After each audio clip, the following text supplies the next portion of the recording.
My name is Dr. Joy Su. I'm a consultant psychiatrist employed by the psychiatric hospital, but I am community-based, which means I work in the polyclinics. Some of the signs that you look out for persons who may be considering suicide, things like persons are changing their mood. So a person becomes very moody, not just depressed or sad or down or tearful, but a person might be irritable. So they're snapping at you for the slightest thing. The person may be withdrawn from family and friends, so you don't hear the person for a couple of days or weeks. You don't hear the person where you're accustomed to hearing the person every day. They may also increase things like alcohol and drug use or risk-taking behavior like driving recklessly. They may also be sending notes to persons saying goodbye or buying things that may be used for suicide.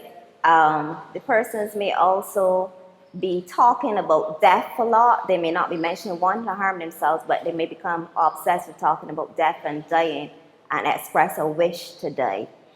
They may also outright be talking about suicide, and it's not a problem to discuss suicide with a person. Does not make a person more likely to commit suicide. In fact, it decreases the likelihood by giving them a chance to air their concerns. Some of the resources that are available in Barbados for persons who may be thinking or having suicidal ideation. Well, first we have a hotline.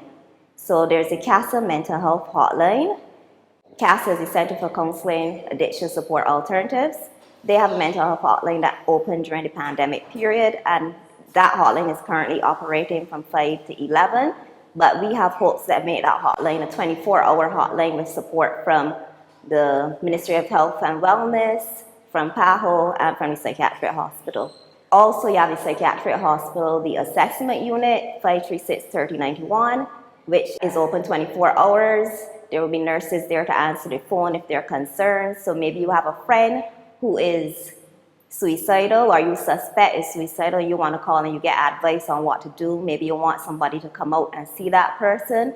That report can be made to the assessment unit, and a community nurse or a community psychiatrist like myself could come out and talk with the person discreetly. Also, you have other resources. For instance, the Business and Professionals Women's Club hotline. Their hotline was really made for persons who are experiencing gender-based violence, women who are being battered. But they realize that persons in these circumstances may also be suffering from mental health considerations like depression, and they may also be having suicidal ideation. So their hotline also it deals with those complaints as well, and we make the appropriate referrals.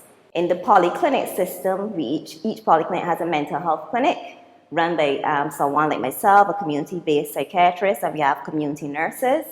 And if you are having those thoughts or concerns, feeling depressed or down, you can come to the general practitioner in the polyclinic and talk about it as your first step. And a referral can be made to the community psychiatrist. If it is an emergency and we are on spot, we will also see those persons as walk-ins. As I said, there's also the assessment unit open 24 hours if you want to actually go there and not just call. So those are some of the resources that are available to help in Barbados.